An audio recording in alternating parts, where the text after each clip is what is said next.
Let me tell you a story, an inspiring one. It can also motivate you. It's a story of Nigerian Amputee Football Team. These guys, they're exploring possibilities.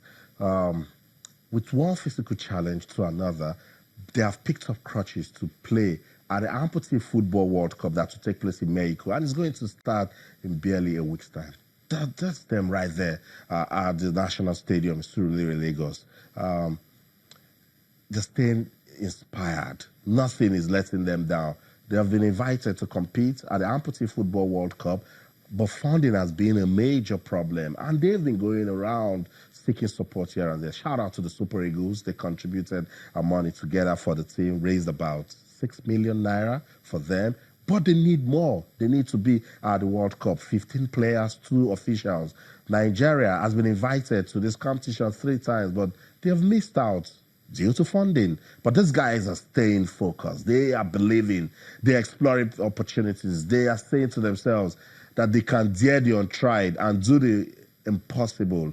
And that's the story I want to tell you tonight on the program. Stefan Lovgren is an international sports journalist. Stefan has been following Nigeria Amputee football team since 2009, and he's still interested in their progress and believes that they can compete at the Amputee Football World Cup in Mexico. Let's go to Stockholm in Sweden. Stefan Lovgren is standing by to talk to us, tell us more about this team and why he believes they are telling us an inspirational story. Good evening, Stefan. Welcome to Sports Tonight. Hello, Austin. It's great. Thanks for having me on the show. Awesome. Stefan, the Nigerian Amputee football team, you know so much about them. You've been following them. How much of a motivational story do they have to tell the world? Oh, boy. Like you said, I first met these guys back in 2009 at the National Stadium in Lagos, and I was making a film about football in Africa ahead of the 2010 World Cup, and I came across them.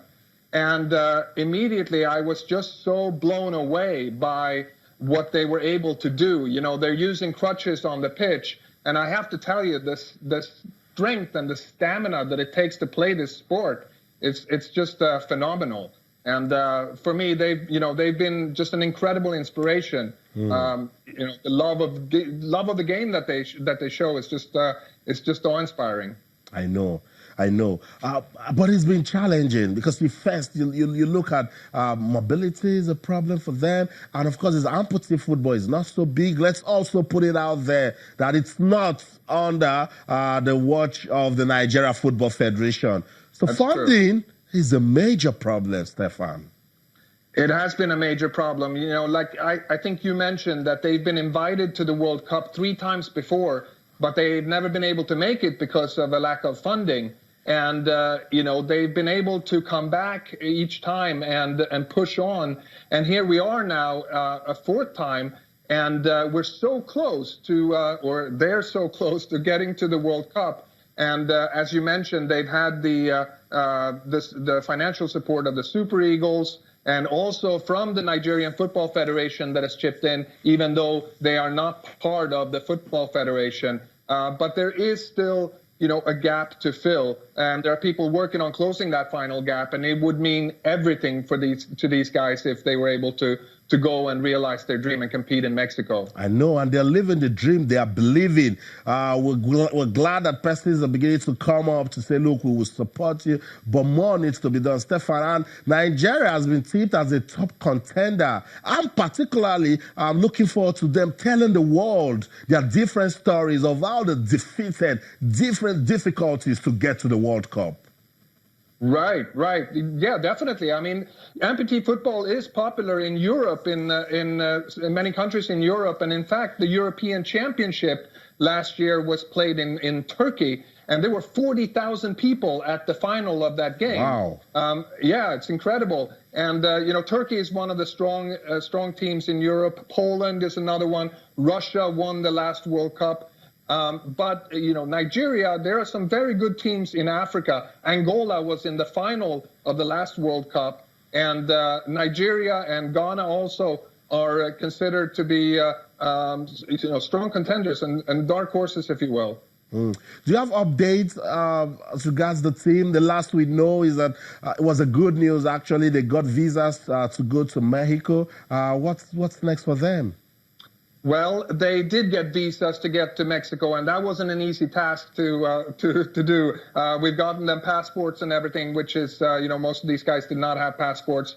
And so now the next step is basically to fill that final gap for financial support that I was mentioning.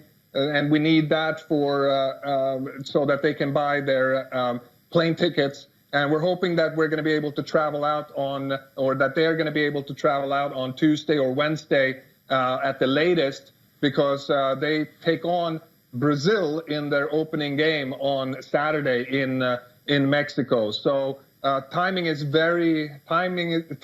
the essence here. There's not a lot of time left, but they are in camp right now in Lagos, and they've been in camp for about 10 days or so. And been training twice a day, so they're in good shape. And they have one player that has come in from Turkey. They have another player who's coming in from Poland. And I think as long as we can make sure that they get the financial support that they need, they're going to be able to put on a really good show in Mexico. Hopefully that support will come, because it will be beautiful to have these guys travel out of the country, tell their story for the world. And who knows, they might just win the World Cup, Stefan. They might just win it. I know. Stefan, thank you so much for speaking to us tonight. I will keep telling this inspiring story. Thank you. So that's it. International sports journalist Stefan Lovgren. He is following the team. It's not Nigerian, but he's looking at it and look, they have a story to tell. They can put Nigeria out there. Alfred, we've been talking about this team. We didn't like it that they even traveled by road to Abuja, another accident. But good thing is nobody was hurt. They're fine. They picked up their visas. But when we see beautiful stories as these, Alfred, we must tell them. I mean, this is one that has been, and for anybody who wants really the best for this country, I mean, this is one story that should prick our conscience. We look at the people, so inspiring. You look at these guys, some would say the dregs of the society, just at the margins, the fringes of society, and they need this. For these guys, this means the world to them. Not only to them, for all those who find themselves in this kind of situation of disability, not from your own making, perhaps something along the line, happening, and you find yourselves on the fringes, and there is something that you want to do to really not only bring your confidence, your personality back, and at this time it's just the money.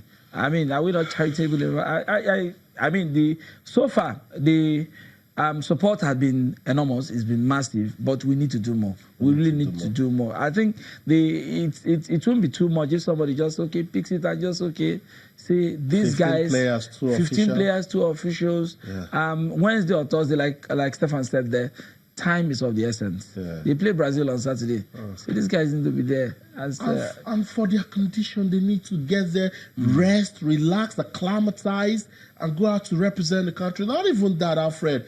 As a country, we need to take care of this sort of persons. We need to give them priority. Sometimes I go to the stadium just at the back of the media center because they can't afford transport fare back home. You see some of them sleeping there. Amputee footballers. I mean, it all boils down to what policies that we have, the kind of policies that we have. That you look at, some will say even guys who are able-bodied, who do sports, have not even been taken care of. I mean that's just the simple. When it comes to being simplistic, that's just the simple explanation some will give. Right? It just shows the gap that we have, that we've not been able to fill, that of knowing, placing a value on ourselves. How do we see each other? What is the least in terms of, when it comes to rules of engagement that we have to as Nigerians? So what are the benefits of being a Nigerian? Are these guys not members of the society that they can be taken care of? I mean, elsewhere you say they're different. If you look at these people, you look at other countries. Yeah. They will show up. African countries, they will show up. There you go. It mentioned African countries that they are looking forward to having at the competition, and you find out that Angola we'll go there. Ghana will go there. We'll go there. So why not Nigeria? And Stefan, I just mentioned that they have been trying to go since 2004. This is 2018. I'll tell you a story of how much these guys have been believing and saying that no, they cannot go down. They have been keeping faith, saying that they can tell the world an inspiring story. In early 2017, one of their top players, his name is Goodluck Obieze, he had an accident. That actually broke up the team. Matthew's guts was because he broke his leg in an impromptu training session, but it was a GoFund that was put together that saved Obieze, and he's back in the team. And that guy has a story. So imagine Obieze and his team goes to this World Cup, and then, as we say in sports, impossible is nothing, they go to win. Imagine the number of people living with their condition that they can inspire. That's an interesting story. And Obieze had an encounter with no less a person than Thierry Henry when he came to Nigeria. Had something to do with it. I mean, the underlining story is what these guys can really make us. Whatever you find, in whatever situation you find, you can rise above the situation you find yourself. And this is a very touching story. Kudos to all of the guys who've made all of the right noises, noise so that support can come in. Nigerian Football Federation has weighed in with its own. The players of the Super Eagles have also weighed in. I mean, one or two corporate bodies coming into a company, kitting them and the rest of them, trying to sell kits to fund. And these are ways, but I think we need to do more. When it comes to corporate social responsibility, we have big earners, the big players in this society that can just look at this story and say, okay, you know what, we can write all this and let these guys go show the world what they really have in them. This is a good way to leave a mark. Positive mark in the society. Let's see ways that we can support the Nigerian amputee football team and their quest to live their dream, to go to the World Cup and represent the country. We'll continue to monitor. They've planned to leave the country on the 23rd. Today is the 19th. Let's see. It's a beautiful story, and I want us to keep talking about it. So let's help them get to the World Cup.